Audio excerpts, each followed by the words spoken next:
Thanks so much for tuning in this week. My name is Scott Cunningham. This is the mixtape with Scott Cunningham, or rather, the mixtape with Scott. It's not so formal. I'm a professor at Baylor University in Waco, Texas, and this is a podcast that is devoted to listening to the stories of living economists.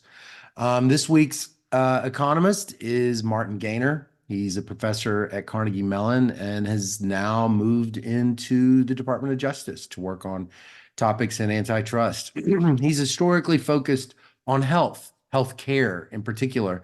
And this work that he's going to continue has to do with the market organization, the market concentration, IO questions related to healthcare.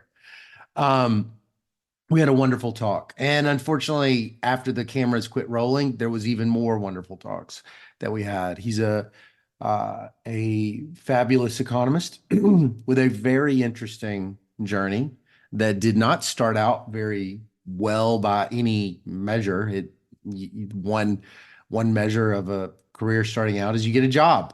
And Marty sort of bounced around in visiting positions and then even left academia because he couldn't get a job, and then bounced back, or rather didn't bounce back, but managed he always wanted to be back in academia, and he got back in and ended up at Johns Hopkins, which was a huge, fortunate turn of events.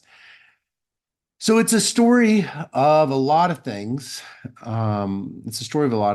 Resiliency, getting second chances, and things like that. But Marty also is the survivor of a synagogue mass murder that happened in 2018 at the Tree of Life Synagogue, and he shares those events with us. It was a really nice interview, and I felt a lot of kinship with Marty, how he's interpreted the experiences of his life, his positivity, his constant optimism, and how he's managed to, respond to those tragedies. I felt really inspired that I was around a great person, a really great person, a real spiritual master. And I hope that you enjoy this as much as I did. I hope that it moves you as much as it did me. It's a little bit longer, but I think it's worth it. Thanks again so much for tuning in. Tell your people about the podcast and about the Substack, and tell them all their wildest dreams will come true if they listen to it. See you in a minute. Bye. Well, it's a pleasure to have with me someone I got to know on Twitter for a long time, and then we haven't spoken in a while. Guest, could you, for the sake of the listener, tell us your full name, your full title, and where you work now, and maybe where you were working until just recently? Okay, sure. Yeah. Hi, Scott. Great to be with you. And again, it's sort of one of those fortuitous things. There's some pretty toxic stuff about Twitter, but there's some really wonderful things as well. And Twitter brought us together, and I'm really, really grateful for that. Me So too. my name's Martin Gaynor. I go by Marty, unless a very formal situation, or my mother of blessed memory used to address me as Martin when she was really annoyed with me. But Yeah. Marty Gaynor. And I'm a professor at Carnegie Mellon in Pittsburgh, Pennsylvania. The full 6-bit title is E.J. Barone University Professor of Economics and Public Policy. I'm at the Heinz College of Information Systems and Policy and something else, and courtesy appointment in the Tepper School of Business. I've been here since 1995, so quite a long time. And I'm also serving in the antitrust division of the U.S. Department of Justice. I'm a special advisor to Assistant Attorney General for Antitrust, Jonathan Cantor, and I'm working with the economists and lawyers there on a variety of issues, some more policy-oriented, some possible enforcement-oriented, a lot of them focusing around healthcare and health insurance. Awesome. Awesome. I can't wait to get into a little bit of that at the end. This is not your first time to be a public servant, though, right? No, this is the second time. Actually, about 10 years ago, I was the director of the Bureau of Economics at the U.S. Federal Trade Commission, basically the chief economist there. And so I was really grateful that time to have the opportunity to serve the country, serve the people of the United States. And I'm really grateful I was given the opportunity this time as well. I really appreciate it. It's deeply meaningful to me. And I Mm, certainly hope that I am doing some things, of course, not on my own, but along with everybody else, both back then, those days, and also now to help try to make the country a better place for all of us who yeah. live here and love America. Yeah. Yeah. Well, let's start with an icebreaker. What's a vacation that you went on? It could be any time in your life, that enough time has passed though that you've noticed, it doesn't have to be your favorite vacation, but you've noticed that you've thought about it at least twice for some reason. There, there's probably not a single one that fits that description, but I will come up with three.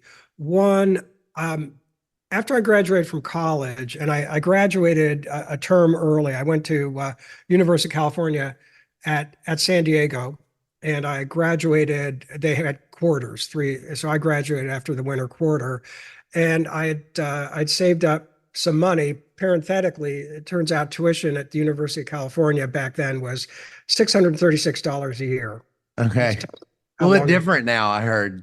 a little different now, but I was able to work part-time during the school year and work during the summers. It was easy to get summer jobs then. There were still, factory jobs and things like that, and earn enough money and have actually plenty left over. So anyhow, I graduated. I accumulated enough credits, and I had saved some money. So I left and I hitchhiked around Europe and Israel, and it was just an incredible Mm, experience, including weirdly enough, a near-death experience. I got hit by a car on the autostrada just outside of Florence, Italy, and I ended up in the hospital there for a number of days. And I had a concussion, and I had some a deep cut on my head and a very deep wound on my leg. But mm. I otherwise survived unscathed, which shouldn't have happened. I was wearing a backpack, and I think that's what saved my life. But anyhow, I ended up in this ward in an Italian hospital in Florence. Nobody spoke English. All these It looked like a scene from a set of The Farewell to Arms. All these beds, what white metal, painted white metal, and all these people, Italian guys. There was all men, had their families visit them, and they all came over and they said, "Oh, you have no mama here, you have no papa," and they brought me food. And Oh, at lunchtime, you were served this big meal, like with pasta and either fish or meat and a half liter of wine. So I'm yeah. not drinking the wine, and they come over, the nurse, unfortunately, not Gina Lollobrigida's little sister, but some guy Vito, but a great guy. Says, "What's the matter? You're not drinking the wine. Are you sick?" I said, "I'm in the hospital. Why do you think?" And they're like, "Oh, we were worried about you because everybody else is drinking wine. You should be, right?" I'm like, well, okay, if it's what the nurse ordered. So anyhow, it was a scary experience in I many ways, bet. but in some ways it was really cool. And I became friends with this guy. His name was not Vito, sorry, but it was, an Italian guy, the nurse, a great guy. And afterwards I got out, he took me for a ride on his Moto Guzzi motorcycle. It was a very cool motorbike. And people there were incredibly nice to me.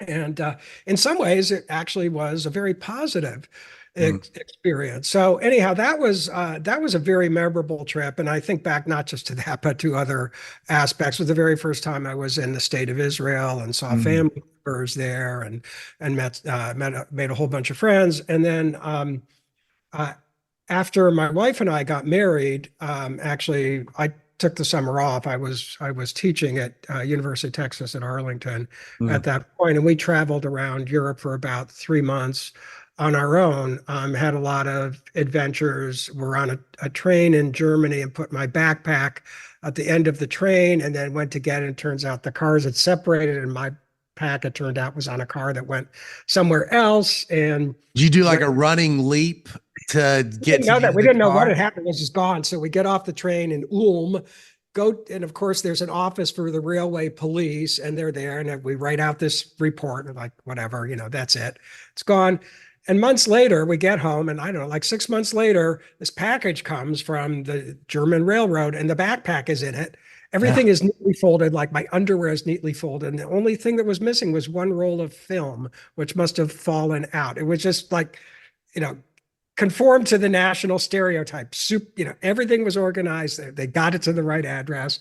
Yeah. That was really incredible. So that was a weird mishap, but in some ways, again, turned out great. And then about a couple of years ago, well, we're going to talk about this a little later, but I'm a survivor of the attack on the Tree of Life synagogue here in Pittsburgh back in 2018. One thing that came about in the aftermath of that was, thousands and thousands of people just felt awful about what happened. And what a lot of people did is they donated money. I think, they wanted to do something, right? And there was a commission that was put together to decide what to do with the money. And to get to the point, the folks on the commission decided that people who were survivors, people who lost family members, et cetera, should get certain amounts of money. So I got a certain amount of money from this fund. Initially, I didn't want the money at all. It actually made me very upset. I wanted to give it back or something. But my wife pointed out, look, the reason you have this is because there's all these people out there Yeah. wanted to do something, and they want you to have this, and they want you to do something with it that makes you feel good. So I'm getting to the point. I decided to use it to take a trip with my wife and our kids and their significant others or friends, and we went to this little island in the Caribbean called Jost Van Dyke in the British Virgin Islands. It's a very isolated, just beautiful place. We were there for, I think, a little more than a week, and we were all together, including some of our kids' significant others that we didn't necessarily know all that well, or even Yeah. in case had met before, but we all got along great. Everybody had a lovely time. It was just wonderful and Mm. relaxing and enjoyable. And so those are all trips I actually think back on, I'd say more than twice. There are others, but those I'd say are three that really, really come to mind. Well, that's amazing that you can. I've heard, a therapist told me, and that when bad things happen to you, you only really have two choices. You can either find the gift in it, or you have to let it go. And because the third option will destroy your life. And, Yeah. it seems like you've got some practiced habit or something where you're gonna find some gift in it. Is that an accurate kind of response to you? I think that's right, and I don't know that it's something I thought about consciously. I mean, after the shooting, it's something I did think about consciously. I did get a lot of help, but yeah, I think things happen to us that are beyond our control. I got hit by Yeah. a car, Yeah. right, and I was very seriously hurt. There, my backpack ended up on a train, like somewhere we don't even know where it went to in Germany.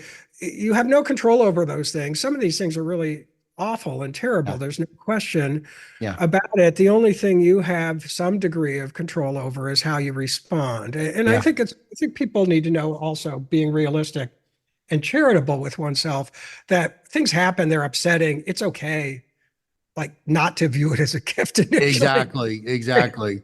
Yeah. You know, Oh, totally. Totally. something like you knock over your glass of milk, right? I mean, I actually sometimes do things like that, knock over a glass of water or whatever, and get very upset. Yeah. Initially, that's natural, and that's fine. But over time, when we have a chance to Yeah. process and accept and get away from the moment, then I think we can try to be conscious Yeah.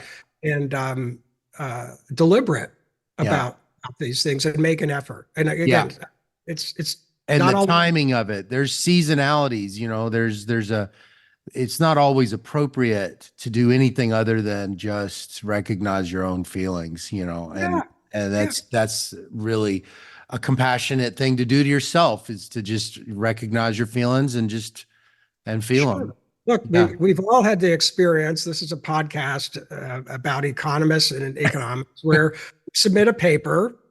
And boy, Right. when you submit that paper the first time, it's like, oh my goodness, this is the greatest thing ever. This is, Like, how is this not going to just this is make everyone go okay. crazy? I want to be modest, but Nobel Prize, yeah, I can see That's that. right. Yeah. I don't own a pair of tails. I might have, right? You're riding high, and then most of the time, guess what happens? Months Yeah. later, you get it back, and it's rejected, and sometimes it's even torn apart. Totally brutal. It Yep. feels terrible. Does feel terrible. I It know. feels terrible, right? Yeah. And eventually, what we do is he's like, okay, I'm really mad. Those people are dopes and they don't recognize greatness when they say blah blah blah, right? Right. But you get past that and you get to the point where you say, okay, here are some things to take away that are actually useful from this. Maybe I'm even grateful for some of the things these people said. Maybe I still Yeah. think they're dopes, but Right. and you move forward Yeah. with it. That's not like having a near-death experience, Right. obviously remotely Right. close, but it can be very emotional, and we have to learn to um, permit ourselves to feel upset, to feel rejected, angry, whatever it may be, and but then to find a place for that, but then to move forward and not let Yeah. that hold us back. Yeah. Yeah. No, totally. It's important professionally. That's right. And in your relationships, and being a partner, and a son and a brother and a father and a colleague. I mean, it's a practice, it's a skill, it's a kind of human capital, I think, you know. Yeah, yeah, Well, so where did you grow up, and what did your parents do for a living? yeah. So I was born in Cleveland, Ohio, Oh, and that's where my mother, may she rest in peace, is from originally. My dad was there going to grad school at Case Institute of Technology, now Case Western okay. Reserve University. And he and my mother met, and they got married, and they had my sister, and then they had me, and they were living with my grandparents for a while, and then living someplace not far from the university. It's a neighborhood now called Glenville that was a heavily Jewish area at the time. Now it's mostly Black African American community, and it's been a pretty rough neighborhood for a while. I don't think it was never a place where people were prosperous, Yeah. but its neighborhood's had its share of tough times. Yeah. And my dad got a job with General Electric Mm. in Schenectady, New York, so we moved there, and How old were you when you moved there? oh, I was a baby, Oh, so okay. not real old. I Mm. spent a lot of time in Cleveland growing up, visiting my grandparents and my uncle. But yeah, so grew up, I think through age 11 in Schenectady. Like I said, my dad worked for GE, which is still a big company, but Hmm. bigger and more important company then, and that's of course where it was based at the time. And then he took a job with Bell and Howell, which I think still exists, but is a much smaller, less important You company. stay in New York City? This is where you grow up? This is upstate. This is Oh, Schenectady. upstate. Got it. Got it. Upstate. Got it. This is near Albany. Oh, okay. A blessed memory, originally from the Bronx, from New York. So we have a lot of family in Mm. in New York, but this is upstate. So Okay. then we moved to Chicago for a couple of years, and then ultimately out to the Los Angeles area. Went to junior high and high school in Los Angeles, and I went to college at UC San Diego. I mean, the University of California system is still excellent. It was Yeah. excellent at the time, and like I mentioned earlier, it was really inexpensive. So really Mhm. couldn't beat that. And then I ended up going to grad school. I got my PhD at Northwestern. So Yeah. does that cover more or No, less what? that's great. That's great. Yeah. I'm curious, when you tell me that you moved so much, and you mentioned that you even moved kind of at the rising of high school, that can sometimes be really tough on a kid. I'm Right. curious, what what was it like having to do all those moves? Yeah, well, not something that I cared for, or my sister or my brothers. There are four of us, particularly cared for, and I think it was kind of tough. Probably a bit harder on my sister and me. My sister's the oldest, and I'm the She's the next one. oldest, so she's That's moving right next to in her. high school. She's moving Yeah, in high school. a bit younger, but we adjusted and made good friends, Mm. and certainly my sister's still in Los Angeles area and Oh, okay. in Southern California, and certainly grew to like it a Yeah.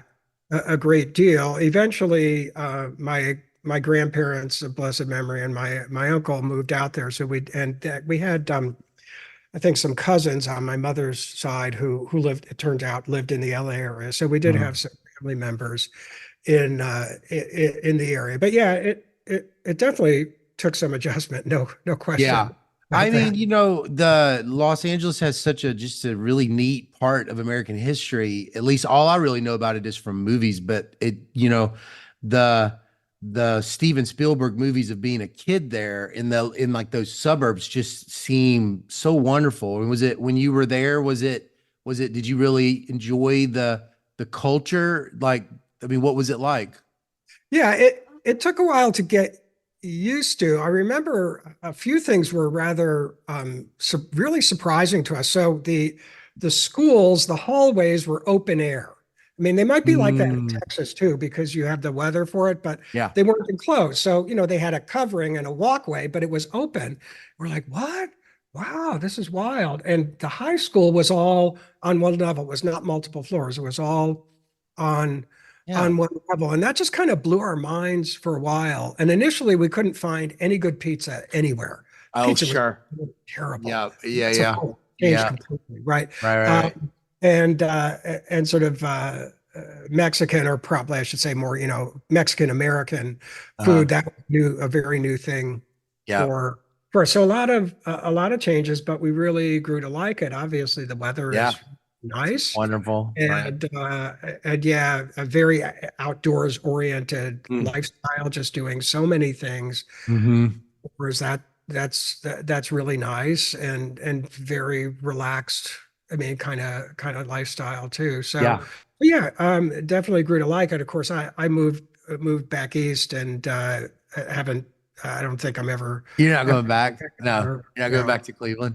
Yeah. So when you were in high school, and if I could have like eavesdropped in the faculty lounge and they had been talking about Marty Gaynor, what do you think they're saying about this kid? Like, he's a senior and he's going to be graduating. Uh, What kind of kid did they think you were? Probably someone who did not exert a whole lot of effort. Really? Graduated from high school with a 3.04 average. I don't know where that put me, my class rank. I did really well on the GREs, not Mm. the sorry, The the SAT SATs? and the PSATs. Uh, Uh-huh. but I just I didn't really work very hard at all. So Hmm. I don't think my parents were super happy about that. So You can only go up from there. well, That's the good yeah. part of it. So I think it was not a sure thing at all that I would get into UC San Diego. Uh, Um, I probably almost certainly could have gotten into UC Riverside, mhm. which is, I mean, a fine campus, but because the location was not as beautiful as some of the others, Oh wasn't yeah. popular. Mm. Um, so I did get in, but probably by the skin of my teeth, quite frankly. I think I was lucky to get in. But then when I got to college, I decided to exert myself and I made Yeah. Dean's List. So, so Mm. they So it was probably, always inside you. There must have just been kid a has a bad lack of, attitude, yeah. Oh, thinks I don't know what, sort of is much more interested in,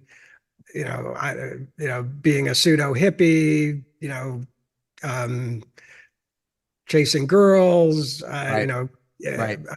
friends friends of mine and I, we were high school, designed, built, and flew our own hang gliders when that was a Oh, very new thing, which was really cool. It was really yeah. fun. We had a blast with it. Sort of amazing. Nobody ever got hurt. That seems like a bunch of high school kids that are 3.0 GPA making hang gliders is I think it was it could probably be a little most of risky. us were probably underachievers. I would, I don't know what That could go really, either way. yeah, yeah. Um, I think one of our group actually did have good grades. But but yeah, so I was just not real, just interested in other Yeah. stuff. Hmm. Excuse me. And yeah, maybe I don't know, thought school was uncool or I was too good for it. I mean, how easily can I remember my 17 or 18-year-old self? Not that easily. But yeah, teachers probably thought, guy's a goof off and a screw up and I don't know, will ever make anything of Yeah. himself. Yeah. But you were going to go to college. Oh yeah, I think That that was wasn't really like a question. yeah, no, I think that was so. My father went to college on the GI Bill. He served in the Army during the Second World War, and of course, the GI Bill was extended to all those veterans. Same thing for my father-in-law, blessed memory as well. And it completely changed his life. My dad. Mm, There's no way he would have gone to college, I think, otherwise, or very highly unlikely. Uh, mm. so it completely changed his life, and my parents were always very big on education. Everybody in the extended family was obviously a big deal. So that was Hmm. expected. Now, the Vietnam War ended while I was a senior. I had a Ooh. draft card and a lottery number. It was very much the tail end. So I never really felt that I was very likely to get drafted. And, there were the college exemptions. Anyhow, but What was your it, card number? Would it have gotten you drafted? I think not. I see. I think they had instituted the lottery at that point. The lottery is a Hmm. late thing. And I think I had a number such that the probability I would get drafted was extremely low. And I knew that. But So in uh, Josh Angrist data, you're an always taker. You're always going to go. yeah, You're a I, net. Well, actually, we don't know what you were. We don't know what you were. You didn't go to college. I mean, you went to college. You didn't get to, yeah, I think that, or maybe you would have been a complier. You would have gone if you were drafted. I mean, I do vaguely recall thinking about like, okay, if I get drafted, what am I going to do? But by the time I was a senior, again, everything was really winding down. And Yeah. so, I mean, for guys who were um, older than me, like I'd say more than a year, like 2 or 3 years, that was obviously, much more relevant, much more real for me. It was something I thought about, but I don't think it ever really seemed very likely Yeah. that Yeah. it would That would happen. happen. Well, Yeah. so you go to UC San Diego, and a lot of people that major in economics, this is the theme I've noticed is they're like they either have a professor, a book, or a class that seems to make a big impression. And then there's like a fourth group where, it's like there's more heterogeneity. So I was just wondering, what's causing you, if you look back, to go sort into that major? Yeah. So, well, the major itself, and then sort of, I think my decision to continue with it. So I started out, I'd been interested in science all my life. Mm, My dad was a chemical engineer. And I remember like having books about scientists, like famous scientists in our house and sitting around as a kid and reading them. And so that was very much my aspiration.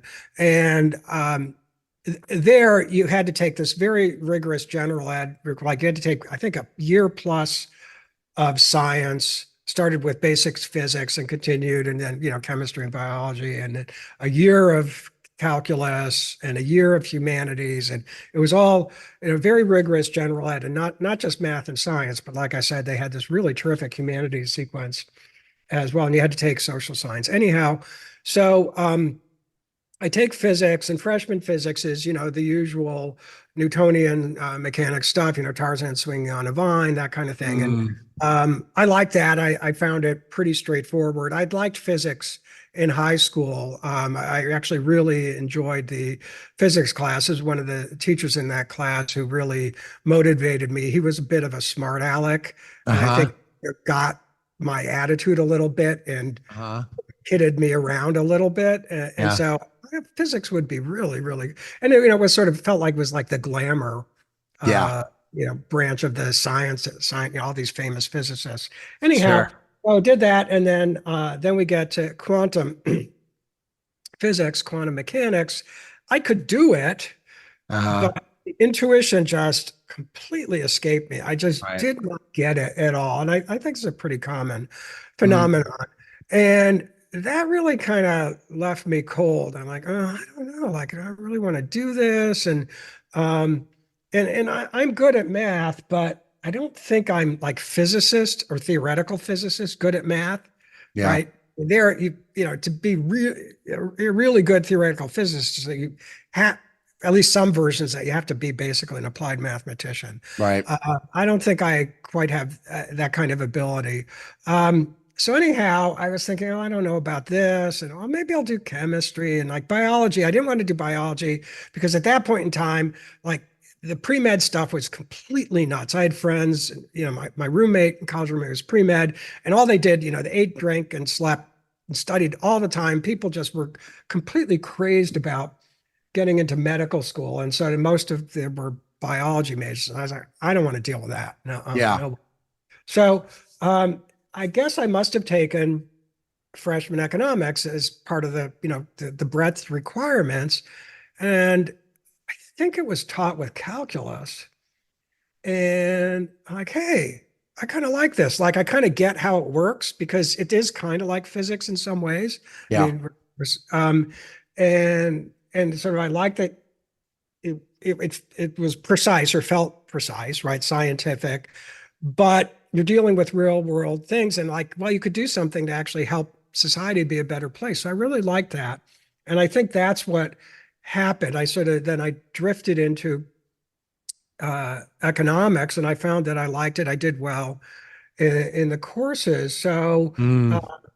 and then I think I was already majoring in economics. I took an upper division course in industrial organization antitrust that was taught by Mm. Richard Schmallenze, who's at MIT, who's been at MIT now for years, but he was a young new assistant professor at UC San Diego at that time. And he teaches a class in IO, and IO was really changing a lot at that Yeah. time. He went through antitrust cases as well.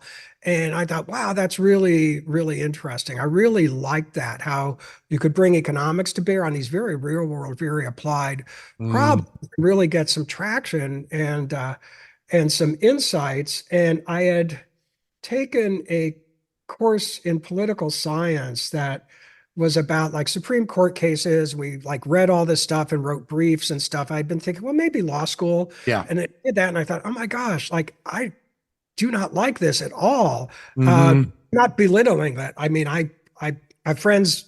Some of my best friends are lawyers. I work with lawyers at DOJ all the time. I mean, I'm astounded and amazed by these people and what they can do. But Yeah. for me, it wasn't for me. It was just words and words and words and words and words, and I just really couldn't. It didn't appeal to me, and I had trouble wrapping my head around. So that's not for me. But I kind of liked this thing, which had some combination Yeah. of things.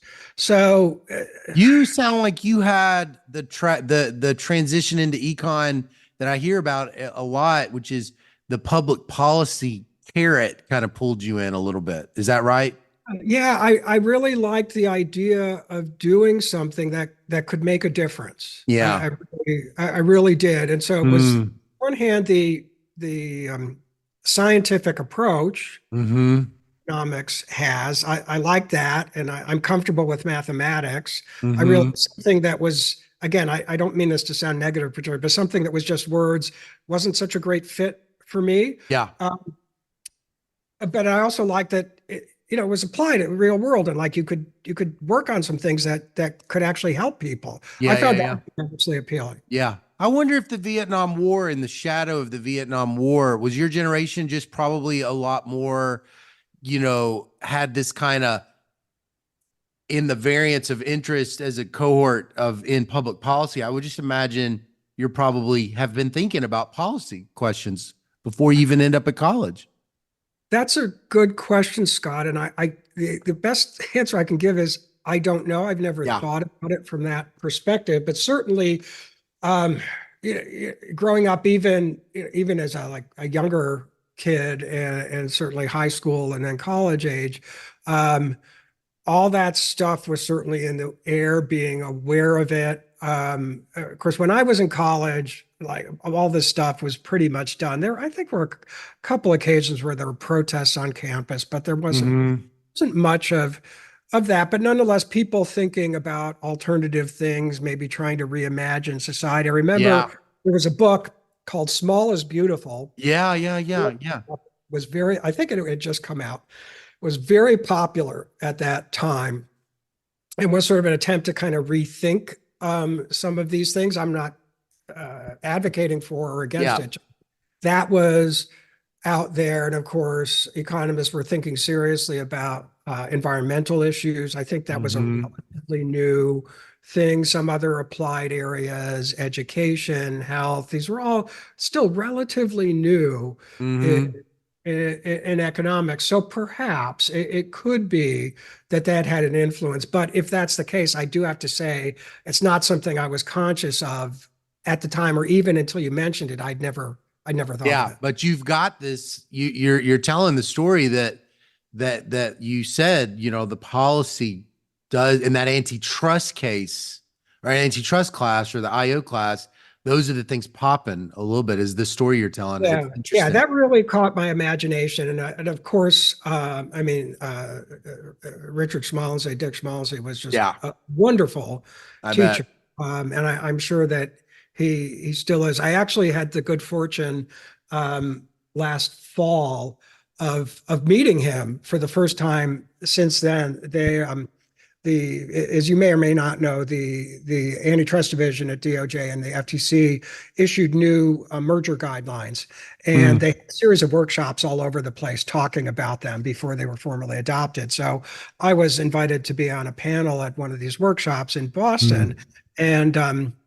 and Richard Schmalensee was in attendance, and I mentioned, we were talking about some old cases. I mentioned a case, a real lemon case, a super interesting case. He had covered it in that. Oh, he covered it in the class. And after the panel, he came up and said, "Oh, nobody's talked about that in years." I said, "Well, you know why I talked about it? Because you talked about it back in like 1974 or five, whenever it was." He said, "Oh, no kidding. You took," I said, "Yeah, I took your class." Oh, I bet that was cool. I That bet that was was really, cool. I that bet was that was really, cool for him too. that was Well, really, yeah, yeah, so it was you really. end up going to Northwestern. I guess at some point you're like, I to fulfill my dreams, I've got to become an economist. Is that right? Like towards the end of school? Well, it was more like, I don't really know what I want to do. And, I mean, obviously I could have looked for a job and Yeah. gotten a job, and that would have been a fine thing to do, but I didn't have any particular direction. So not like I knew I really would like to get into management of department stores. I'd like to get into investment banking. I didn't have any particular direction. Yeah. Uh, and I I had I'd worked for the Southern California Gas Company as a meter reader as a summer job one summer, and they told me, that I really liked it, and apparently I must have done a decent job. They said, "You got a job here if you ever want to come back." So I could have. It was actually a pretty good job because you're outdoors. Of course, I'm sure the Mm, job doesn't exist anymore. I'm sure it's all electronic, right. but you walk around and read people's meters. And in Southern California in the summer, it rains very, very seldom. Right. We're given a book with pieces of paper. This tells you how long ago this was. And each one was a meter. And you wrote in pen or pencil what the reading was.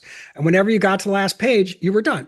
You Yeah. hopped in your truck powered by natural gas, drove back to to the central area, parked the truck, turned in your book, and you went home. And we'd start at 7 in the morning. And after a few weeks, you could be done at 2 or 3 in the afternoon. So it was Yeah.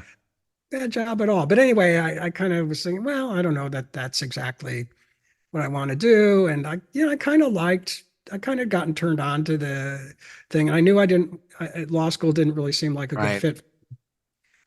So yeah, Well, how'd you end up at Northwestern? Is it one of these things where you're like, I'm going to go to the best school I'll get into? yeah, pretty much. Uh-huh. That's pretty much what happened. I was admitted at Chicago, but they had just started a degree in public policy. They didn't even have the Harris School. That didn't exist. It was like a committee Mm, on public policy. And so they didn't admit me to economics. They admitted me to this thing. And they said, well, you take all the courses, and if you do well, you can just move over to economics after, a semester, a year, whatever. And they gave me a full ride. But I like, well, that's kind of risky. I don't think I want to do that. It also yeah. heard it'd be pretty brutal there. Yeah. Yeah. Yeah. Right. Right. So, And that was when they were a weed out kind oh of, yeah, they'd right? admit like 100. Somebody I knew from UC San Diego, who was I think a year behind me, a guy named Larry Harris, who's now full professor in finance at University of Southern California. He obviously did really well. Yeah. Yeah. He went to Chicago, and I heard from him like, yeah, that's exactly what it was like. Like 90 or 100 people, they didn't even know who you were, and they just weeded people out through courses and then qualifiers. And if you survived the first year or so, eventually, you could make it. But yeah, I think their Yeah. attitude was, we'll admit a whole bunch of people and let the people who have what it takes identify themselves. Right. You can see some virtue Sure. in Yeah. Totally. you Totally. admit people that might look a little bit marginal on paper, but you give them a shot, right? Yep. And Yep. there's but anyway, I didn't really want to Hmm. do that. Northwestern had a much smaller class, and Mm. it was a very, very tough experience, but it was always clear that what they would love is if everybody did well enough to Yeah. continue.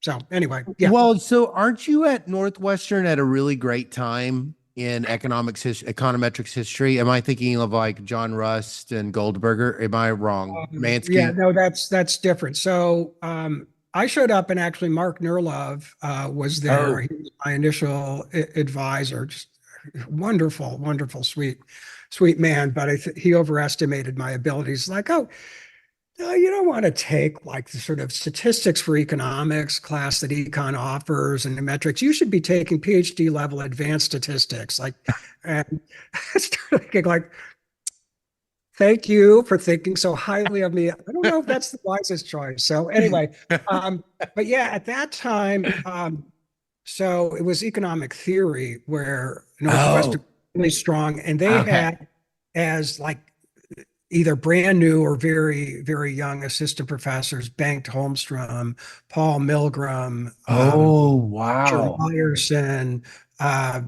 just an incredible Wow. astounding set of talented people. Yeah. Mark Second, who ended up working with me. He was a bit farther along, obviously, but like just amazing, Ah. amazing people. And then they had Bob Eisner and Bob Gordon in macro, and Mike Shearer was there in IO, and so in econometrics, so Nerlov was there.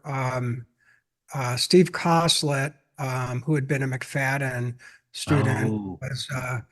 was there, and an older econometrician named Walter Fisher was there. So yeah, they didn't have the same set of characters, but they had They had just some it was major league type stuff that you got. Right. Could you tell Right. when you were there that you're like around some pretty heavyweight champs? Yeah, I mean, I don't know that. I mean, I was Yeah, a you're new just PhD yeah, student, yeah, right? yeah. Did I feel like I was in the presence of people who would win Nobel Prizes? No, that never occurred to me. Mort Kamian and Nancy Schwartz, blessed memory, were there. Glenn Lowry was there. Mm. Just we took theory from Mort and from Glenn, micro Mm. theory.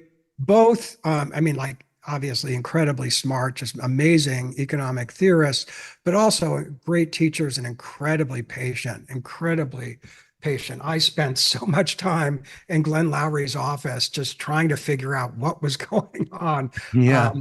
Just felt like completely above my head. So yeah, and so we had great economic theory, great econometrics, and I didn't end up becoming a macroeconomist, and macro changed a lot. Actually, it was changing during that time. The rational That's what you expectations. specialized in was macro? No. But Oh, we had to take macro oh, yeah, yeah, theory. yeah. Okay.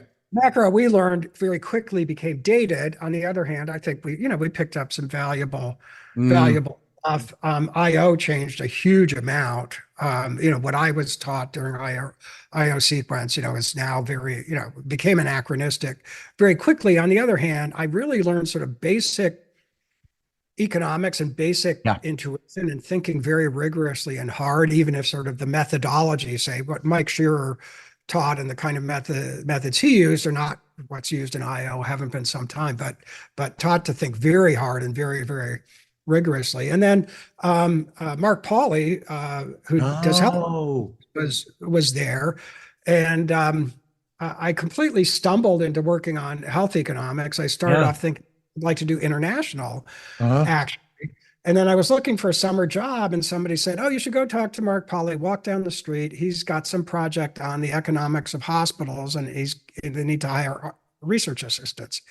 And I thought that sounds totally weird. Like economics, hospitals, these things have nothing to do with one another, Right. which is kind of funny given I devoted a lot of my research career to working on the economics hospitals. But at the time, I thought, what? That's crazy. Like, but Yeah. you know what? I need a job.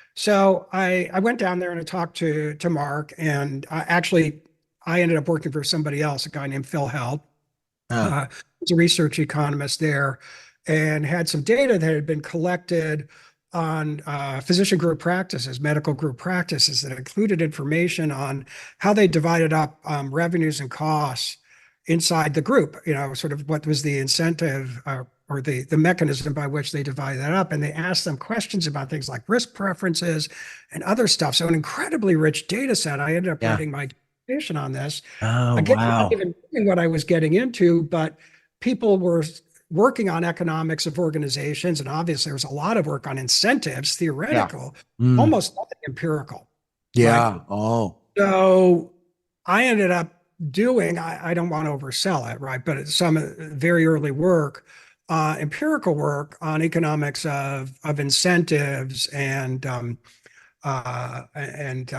contracts and payments and the impacts of those things that I just completely stumbled into. I had no idea I would do that. I had, like I said, they've working on health sounded very strange to me. Like yeah. Yeah. never Did thought you I would immediately be a health see the department. IO? Did you immediately see the market concentration questions when you were working on the Um, hospitals then, or was it? that stuff I actually wasn't working on. So, like I said, I worked on this Mm, stuff about payment mechanisms, and incentives and trade-offs, between risk and strength of right. incentives. And I wasn't really thinking about sort of market level stuff. I think of that as IO. If you Yeah. start at sort of theory of the firm, that's an area where I said, Sure. it touches IO, labor, public.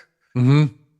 So it's really one of those things that I think very much crosses field boundaries. But Yeah. I thought it was as IO work, but it wasn't strict. It was not about markets and competition in in those markets. And so I Mm. actually ended up working on competition in markets and ultimately antitrust stuff later in my career. It's something I told you I got excited about early on as an undergrad, but it ended up that's not what I started working on initially. Mm.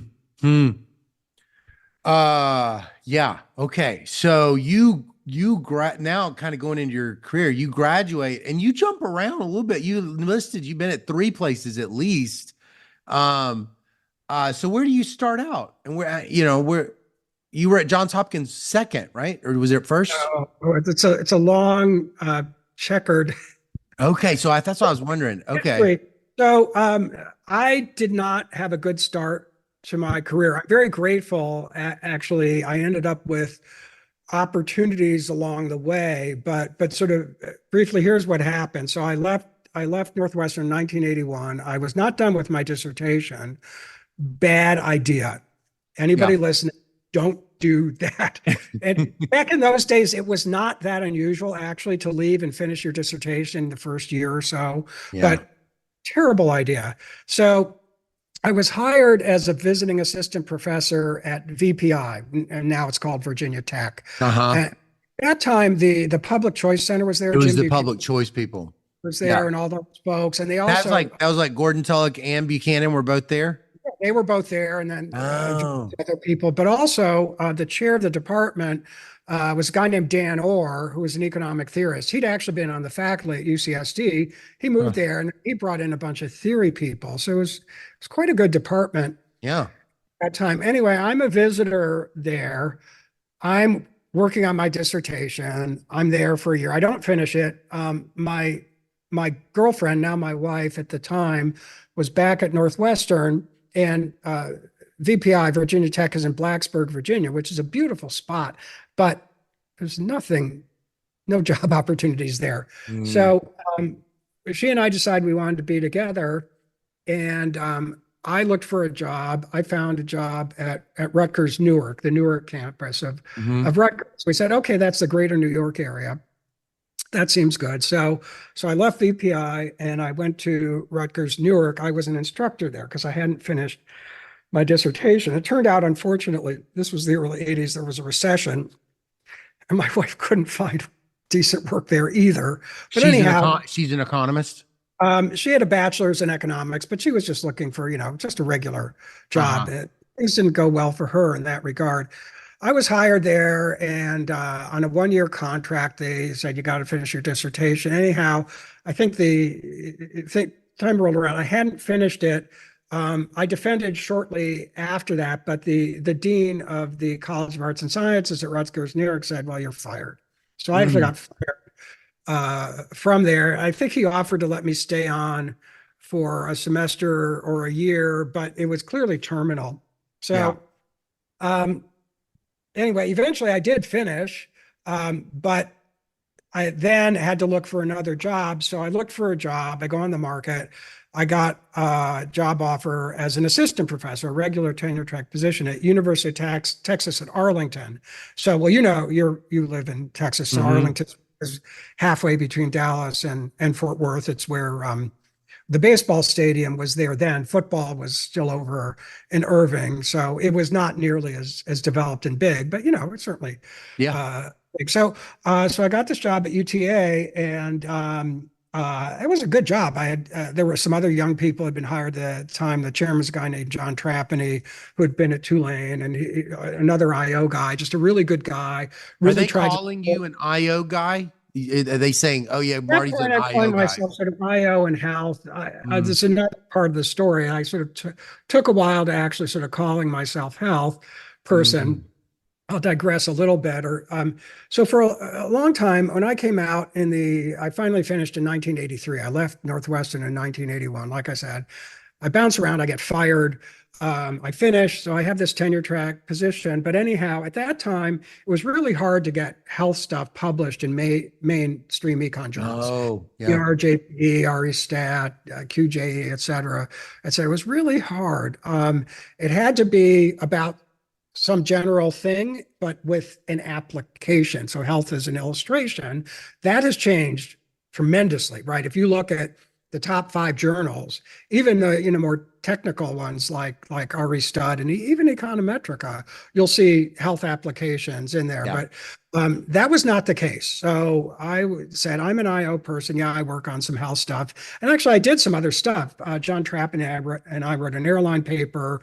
I did some stuff on decollectivization in the People's Republic of China. So I hadn't really completely settled. I was writing some theory stuff. I hadn't quite settled on what I wanted to be when I grew up. So I'm at Arlington, and then my wife decided she wanted to get a master's in economics, and SUNY Binghamton had a terminal master's program. Not that many places like that, like a professional master's. It looked like a good fit. She gets accepted. So I say, okay, I go on leave from Arlington, and Binghamton said, well, we can you have you as a visitor. We can pay you for 1 semester to teach something, but that's it. But you can hang out. So I said, okay, so I go there. I'm basically a visitor yet again. I only am getting paid for 1 semester. And at this point, I still haven't published anything. 7 years past rolls around. I finally get something accepted, like a minor theory paper in managerial and decision economics, which is a fine journal. But again, you may never have heard of it. And it's certainly not something that is going to get people all that excited if you haven't published anything after 7 years. So then my wife is going to finish her master's and look for a job. And at that point, we're married, and she's pregnant. And so I go on the market yet again. I say, well, we're not going back to Texas. That's too far away from family. And again, this is just idiosyncratic preferences. The climate was not something that particularly agreed. We're Yankees. You're like a normal person. It's too hot. Yeah. It's Yeah, too hot. really, really, really hot. Right. We did a lot of cool things in Texas. We met some great people. Yeah. But ultimately, I think we didn't decide that was not where we wanted to settle. So Totally. at that point, I'm on the market. The nth time, nothing to show for it. I end up out of academia. I got a job with a research firm called Health Economics Research Inc., a mom and pop place in the greater Boston area. They did a lot of work for Medicare, what's now CMS. It was called something different. Oh. At that point, Medicare had changed the way they pay hospitals, radical change. We were involved in an evaluation of this. So anyway, we're living in the Boston area for 2 years. We have our first child there. And are you thinking, Marty, well, in a previous life, I was an academic? That's still what I wanted to do. I was still working on trying to publish a paper out of my dissertation. I was still working on that. And then I get a call. I had met a guy named Richard Frank. Oh, I know. There was a Boston area health econ seminar that had been started by Paul Gertler, who's now at Berkeley, was at Harvard Public Health. There was a guy named Ken Thorpe there, who's now at Emory. I think Randy Ellis and Tom McGuire at BU, and I think David Cutler, maybe, and John Gruber were like brand new assistant professors, maybe, or maybe not. Maybe they were still in grad school. Anyhow, this thing gets started. I start going to these things. Richard, When was this? This would have been 1985, 86, 87. Okay. So mid 80s. Yeah. Richard was at Johns Hopkins Public Health School. I think I meet him because he came up to give a talk. Anyhow, they had been trying to recruit for somebody doing economics and mental health, and apparently they hadn't found. They made offers. Such a thin market for that, I'm sure. Yeah, that's right. And so anyway, he calls me and he said, "Would you be interested?" And I said, "Well, I don't know anything about this. I never thought about it, never done it." And so he said, "Well, that's okay. You don't have to.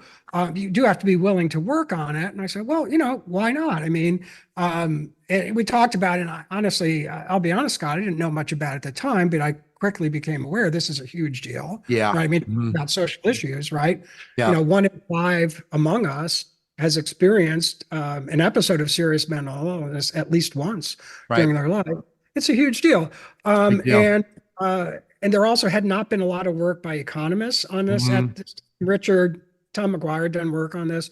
There are not very many people working on it. So like, oh, this is kind of interesting. And there's, huge public role there. So a lot of potential to do some good public economics. So, and I didn't really want to continue in the job at this firm I was at, both because I preferred academia, and it was a mom and pop place. And so it just wasn't working out for me all that well. So lo and behold, I've been out 7 years.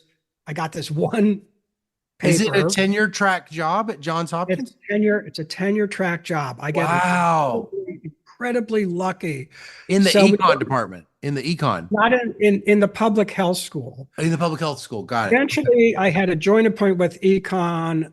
Bruce Hamilton was the chair of economics at Oh, the time. It was still called the Department of Political Economy. The acronym for that, DOPE, is not the most felicitous acronym, but it's now just economics. But anyhow, so Bruce gave me a joint appointment, and actually I got to teach PhD IO, PhD empirical. oh, Joe Harrington, who's now at Penn, was at Hopkins, and of course he's a marvelous economic theorist. Joe taught the theory semester, and then I taught the empirical yeah. semester.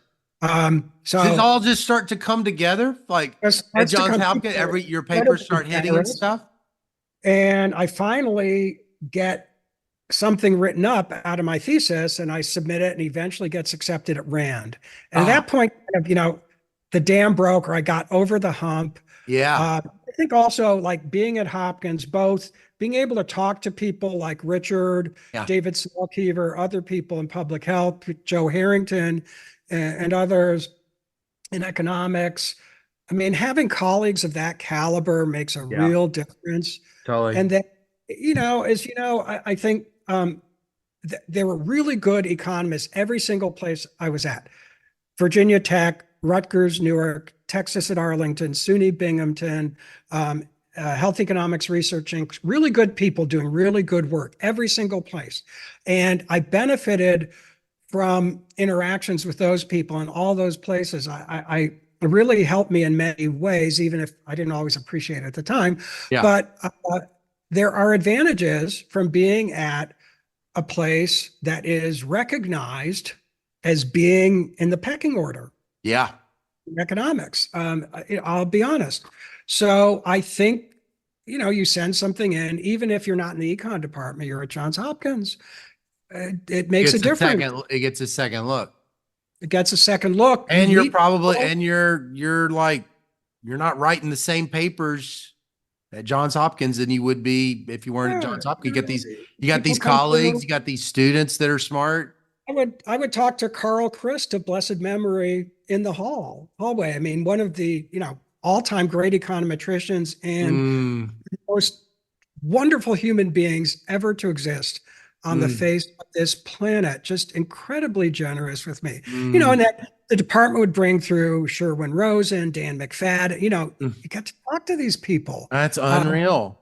So there are advantages that accrue to you, some of them completely unearned, by virtue of being at a place that has name recognition and resources and connections. That there are benefits. It's just the honest truth. Well, I mean, this thing in your personality that's really coming across, if I don't mind saying it, is very optimistic. But that would be one way of putting it. But it seems like it's very resilient. You're kind of hanging in there. And even when you leave and are now kind of like, man, maybe I shouldn't have left. Now I'm like I'm visiting. I got this. You just kind of kept hustling, or you just you're not really you don't really give up at all. Is that one of your attributes? Yeah, I guess so. Again, I sort of it's a little weird talking about oneself, and I don't want to sound like I'm blowing my own horn, but I think being persistence is really important. I mean, look, even if your first job is at MIT or Stanford, you still have to be persistent. You're going to get slapped across the face, even if you have the privilege of being at one of these places. But I think I learned that. And I think the other thing that's really important is that, like I said, there are places that are pretty far down pecking order in economics, or aren't recognized.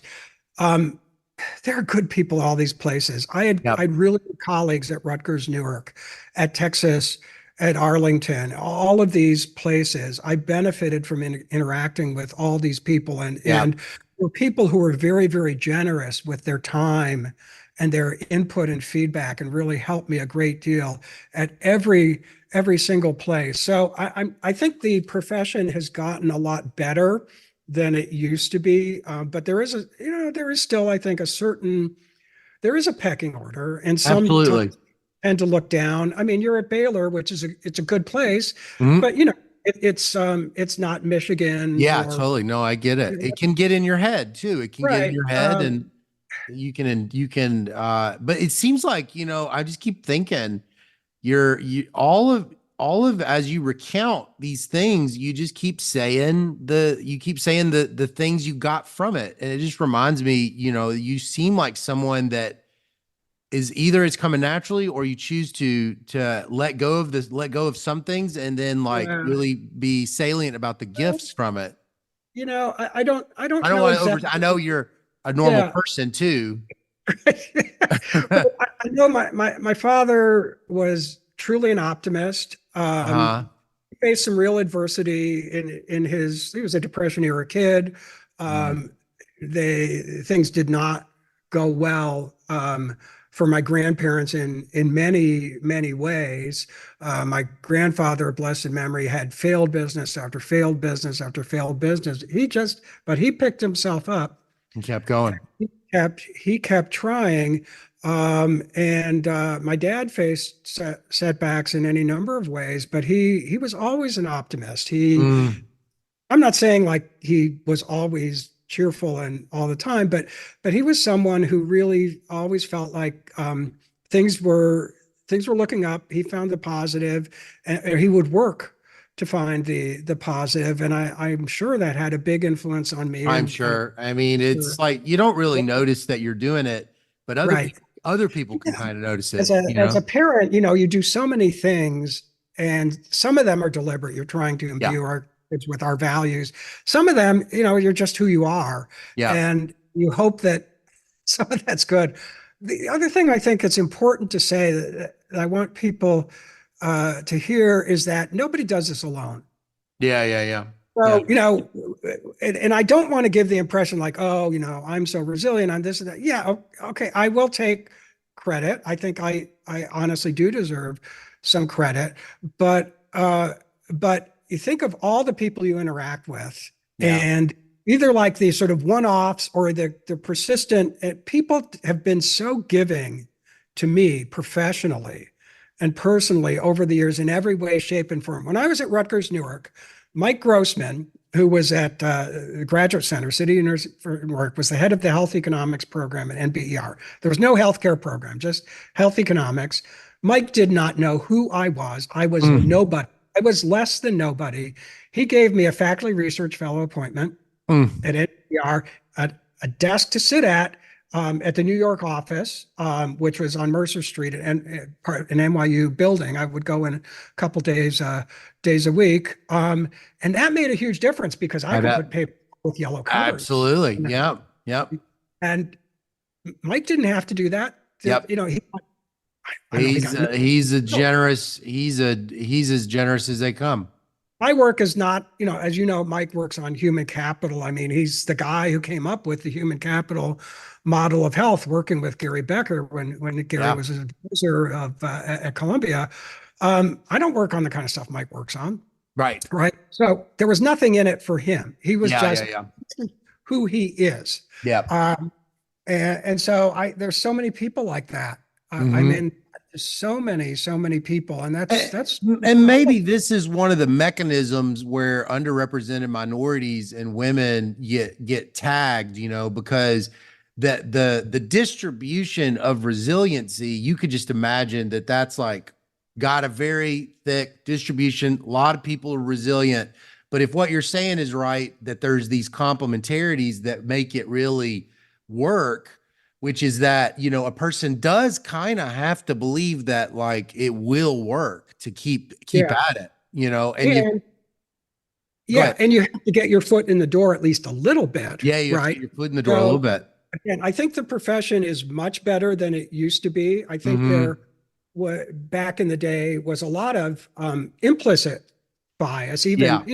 I don't want to deny explicit, but a lot of implicit bias. I think we're much better now. But I'm glad you raised that. We have to be very, very cognizant Hmm. of that. Again, I'm not trying to say I'm so great, but I'm really grateful. I had the opportunity to serve as a mentor through the Research in Color Foundation, which Uh-huh. tries facilitate getting folks of color into the profession. And now I'm a mentor of the, I forget the long name of the AEA. AEA one. Yeah. Yeah. Status of minorities. They Mhm. have mentors. And so again, I'm grateful for that opportunity, because if I can help provide some connections, or even just, people talk now, they've come up with words, the unwritten curriculum. Totally. Just, Hidden curriculum. Yep. I mean, I tell our students that what you're doing is science, but how to do it and how to behave professionally, that's a craft. Right. And that's, you can't pick up a book, right? You have to learn by doing, and having people who help you along the way makes such a huge You have difference. to be around people. And if you're already kind of being siloed out, you Yeah. don't even see it and you don't know what in the heck other people just hit the ground running for all kinds of Yes. reasons. But some of it is these kinds of reasons. Right. I mean, I've had so many second chances Right. that I just came out of nowhere. I didn't deserve, right? They Yeah. just, Yeah. I was very fortunate.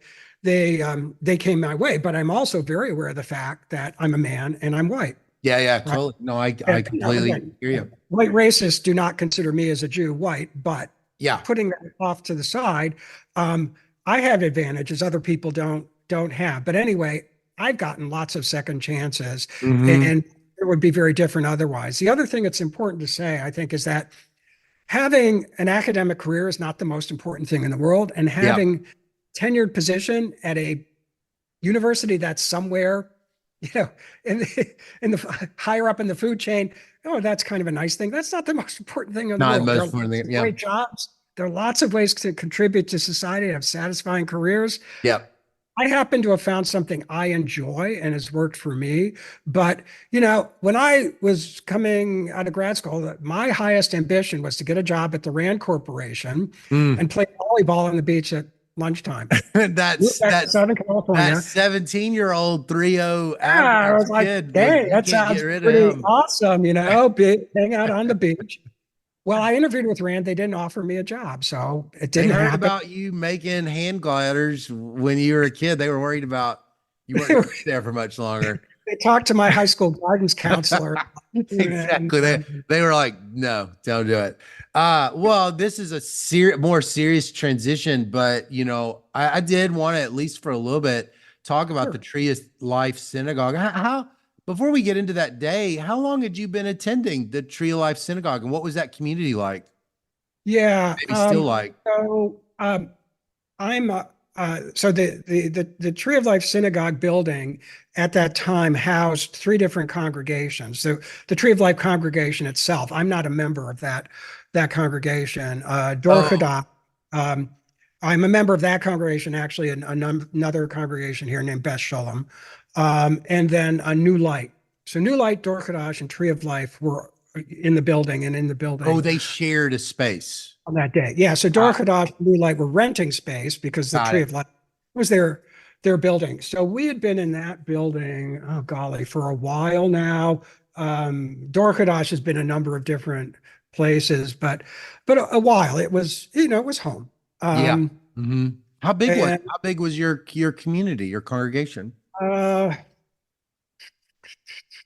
it's gotten a lot. Actually, interesting enough, the congregation has grown substantially I post bet. Yeah, I'm not surprised actually. 17. I couldn't. But you were close. You felt like connected to a community.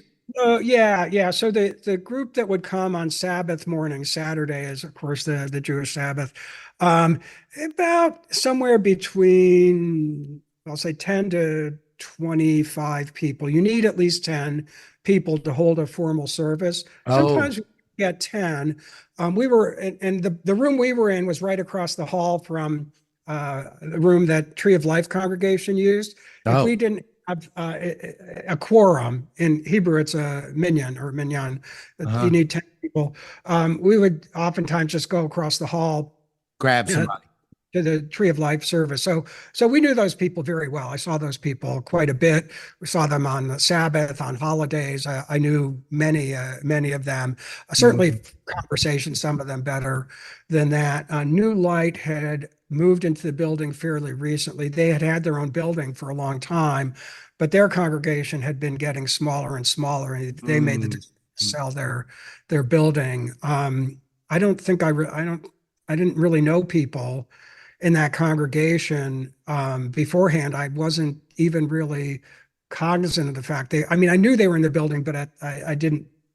It's a relatively new thing. So yeah, so there was a group of say 12-ish to 20-ish regulars, or 12 to 15-ish people that came on a regular basis, and then there'd be other people that would show up. So so not a huge group. I mean, large enough, but sort of small enough that you really knew people very well. And on that day, I was with two friends. This is Dan, October 27th, 2018. 2018. Yeah, the whole thing was, again, in some ways interesting. So I had been in Portland, Maine, and come back the day before. One thing I had done a few years ago was I helped found a nonprofit called the Healthcare Cost Institute. Uh-huh. Startup. So I guess I'm a social entrepreneur. That's right. Yeah. Yeah, and that got data from three of the five largest health insurance companies in the United States for research on healthcare utilization and expenditures. Anyway, I'd been the first chair of the governing board and just basically got the thing off the ground when I joined the Federal Trade Commission in 2013. The Healthcare Costs Institute, I'll use the acronym HCCI. Started in 2011. I resigned because I couldn't do that when I was at. See, I mean, first off, but it wouldn't have been appropriate. So anyhow, they had a board meeting in Portland, Maine, and they invited me to come and attend. And I knew all the people, and then they gave me an award.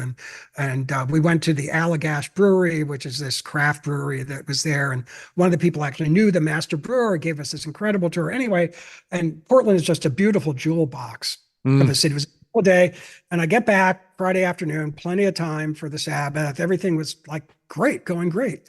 So I go to the synagogue Saturday morning, and my friends Dan Legger and Jerry Rabinowitz of blessed memory were there, and we were just getting set up for people coming in, and then we had everything set up, and we started at 10. It was 10 of 10. It wasn't yet time when things started, and we were just sitting around telling jokes. Dan says we were telling bad jokes. I disagree with that. I was telling good jokes, but anyway, we're just laughing, kidding around, telling jokes, having a relaxed. Anytime you're somewhere where like you're having a meeting or a gathering, and you're some people are there beforehand, and you're waiting for everybody else. You sit around, you kid around, you talk. You're with your friends. Yeah. Exactly, very relaxed, and then at 10 of 10, everything started happening. So you heard a noise. Did you immediately know what it was? So no, I believe this had been corroborated by Dan. I think we heard the same thing, and other people who were there and survived. There are 11 of us who survived out of 22. So we heard something that. So one thing, just a piece of detail. Out in the hallways, there are a couple of different places. There are these metal coat racks. They look like they're from 1952 or something. These gigantic things. They're on wheels, but they're the big, heavy things. And we heard a sound that sounded to me like something heavy made of metal falling over. And what I thought, there are a lot of older people that attend, and the older people older than me anyway. Yeah. Praise God, 68 years old. So I'm an older person, but of course this was 5 years ago. So I was a wet behind the ears youngster then. I thought, oh gosh, what happened? Maybe somehow one of these coat racks fell over, and maybe it fell on somebody or something. right? It just was like, that's what it sounded like. And It must have that's, been unusually loud though. yeah, it was loud. We Yeah. definitely heard it. And we all looked at each other, and then we heard another sound.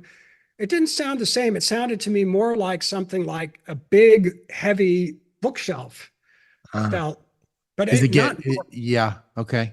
How So many are in your room? it's just Jerry and Dan and me, just the three Oh, okay. people. I Just mean, the there were three other of you. people in other spaces in the building. Yeah. So I wasn't really aware of who else was there. I had seen, I walked in at the same time as Dan and then two other people, Audrey Glickman and Joe Charney from Tree of Life, but I didn't see anybody else. I didn't know who else was there.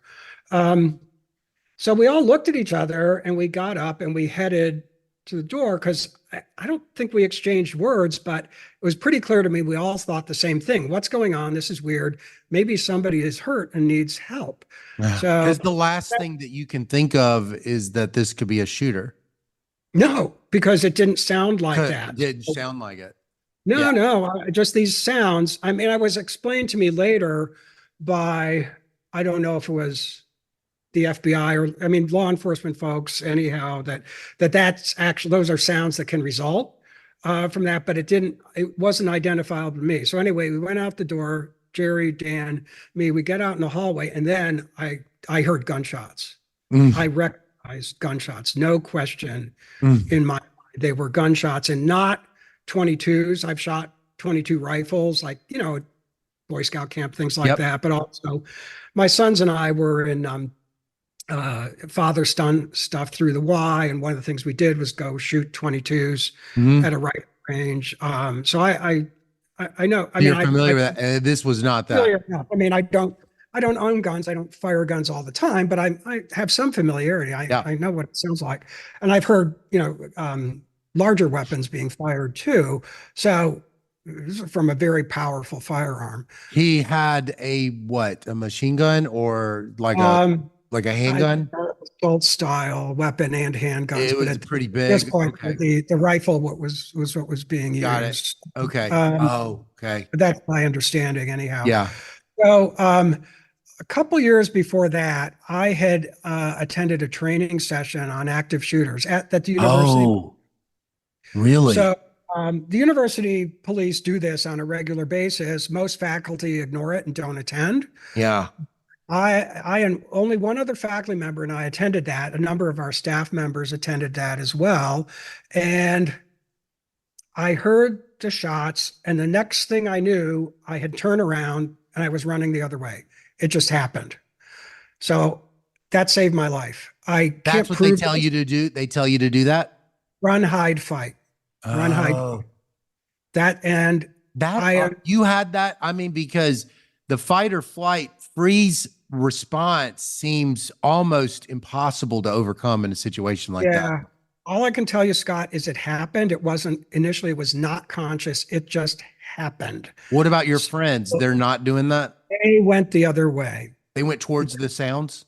They went towards the sound. Of course, Jerry, a blessed memory, is not here to tell us, but Dan says that he felt like there was something. He felt that Jerry was a physician, Dan is a nurse, and they were going to help.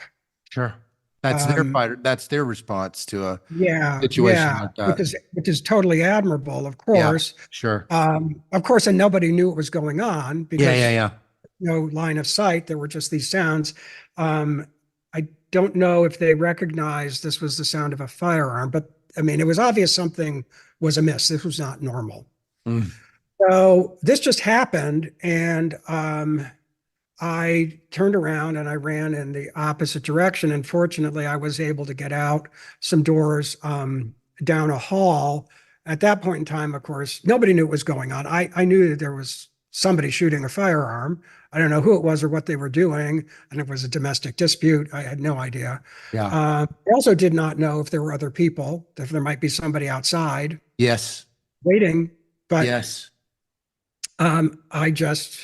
I just burst through the doors and kept going. And then I crossed a major intersection and got down to a side street. And when I got to the side street and turned the corner, a car pulled up with a woman and a teenage boy. I didn't have my phone with me. I didn't carry my phone. We don't, or at least Oh, some right. people don't use electricity on the Sabbath. Mhm. So I asked her to call 911, and she called, and then I talked to 911. And so I was very fortunate. I have a very slight wound that in my one of my elbows was hit by a piece of shrapnel, but Really? very slight, very slight. Oh, I didn't even know it had happened at the time, but I thank God every single day. I'm so grateful that I'm here. And of course, Jerry did not make it. Dan, my friend Dan, was severely wounded. He was in the mm, hospital a long time, but thank God he is with us. But mm. um, I'm, I mean, I I've always expressed gratitude at the beginning of every single day just for being here and for everything I'm given. But needless to say, I feel that perhaps a bit more profoundly um, Yes. since that day. And then it took a long time, of course, to figure out what was going on. Nobody knew Sure. what was Well, happening. how do you think this whole thing changed you? What do you think this is? What's the legacy of this in your life? Yeah, yeah. Well, I'll start with the positives, and it's sort of. I mean, look, this was absolutely horrific, right? I Yeah. mean, you had a mass shooting, 11 people were murdered in cold blood, and Hmm. it's anti-Semitic incident, the worst ever in the history of the United States, at least as far as we know. Hmm. Um, I mean, I'm sure there are worse things, Yeah. but this gets pretty high up on This is list. very horrible. Yes. Hmm, what would be a terrible, awful thing to have? What would make for a no good, terrible, horrible day? Well, Right. this is one of them, certainly. But some there were some incredible blessings that came through that. So one thing that happened actually starting almost immediately afterwards is people started coming forward and offering assistance in various ways. And that has continued to this very day. So that certainly demonstrated that the overwhelming majority of people in Pittsburgh, in the United States, in the world, are really good, kind, caring people. Yes, there are some bad people, and let's be honest, there are some evil people. There Yeah. is evil in the world. We don't like to think about it, and most Yeah. of us are fortunate enough never to encounter it directly. Hmm. It's there, but that is a distinct minority. Most people Hmm. are really good, decent, Hmm. kind, and caring people. And so that one thing, this permitted me to see this both Yeah. directly and indirectly, things I, either got from people or heard from people or became aware of indirectly. The whole community in Pittsburgh came behind us. Actually, the very first group to speak up and do something, like as soon as it became publicly known, was folks from the Islamic Center Oh, of wow. Pittsburgh, led by a guy named Wazi Muhammad, who was the director. Now he's a staff member for one of our representatives in Congress, but just an amazing person, just a wonderful person. Mm. And he, of course, the whole congregation there, with not just him, but they said, hey, first off, they started raising money immediately and raised tens of thousands of dollars in mere hours. They said, anybody in the Jewish community who feels uncomfortable anyway, let us know. We will escort you anywhere. You want to go to the Mm. library, supermarket, you want to go to Mm. synagogue, we'll be there. We don't want you to be afraid. And Mm. then group after group after group, our Christian neighbors, our Hindu neighbors, our Buddhist neighbors, everybody, the sports teams. Of course, the most important religion in Pittsburgh is the Pittsburgh Steelers. Sorry, priests, ministers, rabbis, imams, spiritual leaders. No offense intended, but they all know what I'm talking about. Yeah. I think the hockey team, the Penguins, I think had the first game, and they had some symbol, they had a ceremony. Steelers followed, and so on and so forth, the whole community, and then everybody across the United States and around the world. So that was an incredible gift Yeah. to be shown that, I'd say, and perhaps to just the gift of being here, right? Mhm. Something perhaps we don't appreciate Yeah. in the way maybe we should Yeah. all the time, but I don't know. It should or shouldn't be here isn't the right term, but it very, very easily, it's a matter of seconds. And I either wouldn't be here or I would have been very severely wounded, Yeah. like Yes. a lot of my friends. Well, that didn't happen. Mhm. So I'm very grateful for that. And I have appreciation for that. And it's made very, very clear to me just how important um, it is how we treat each other, and how just even a little bit of kindness and caring is absolutely so important. It's I think we all have these impulses within us. We're sort of, tribal, or whatever you want to Yeah. put it. We have a tendency to distrust and maybe be fearful of those we're not familiar with. Even like a new person comes into the group. You'll see this like junior high school behavior. Yeah. Like, Yeah. Yeah. tries to sit at the lunch table and people shun them.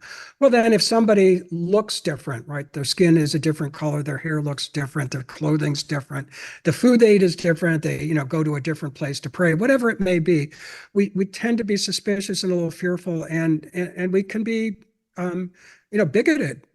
Mhm. Judgmental, bigoted, prejudiced, and hateful. And Yeah. it's easy to succumb to those kind of things, sometimes in very small ways, Yeah. but slippery slope.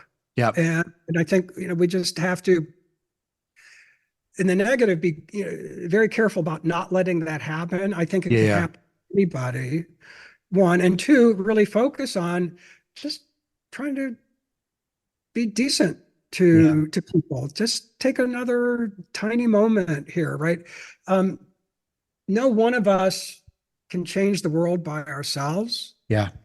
But what can we do? Well, for whatever short time we're here, we can make the world a little bit nicer place. Just if we smile at somebody, if we hold the door open for somebody, if we take the time to ask a colleague or a neighbor how they're doing, or, are they have they been ill? How is their parent doing? There's sort of so many tiny little things that can make a difference. And Yeah. so that's something wouldn't say, did I never not know any of that before? No, but it's really become clear to me how important those things are. Yeah. Yeah. Yeah. Yeah. Yeah. Well, I'm so appreciative of I mean, I am so sorry about your close loved ones in that day, and what your family, how it hurt you so bad. I don't have the words for it. And I'm so grateful that you're here, and thankful for your public service. You're now, what was it? What would like feds call, like during prohibition? It's like the fuzz, or what was like when you're a fed now, right? You're like a law Yeah. enforcement. Yeah. We're not back in the day, they actually used to go around like and sort of like do raids. Like the FTC had places where they would store stuff. Like there was Uh-huh. this the fur industry in New York got taken over by the mob, and Yeah. they went after them on antitrust grounds Oh, they because did. in collusion. But Right. then they confiscated a whole bunch of furs, and You're not going to get to do this, that.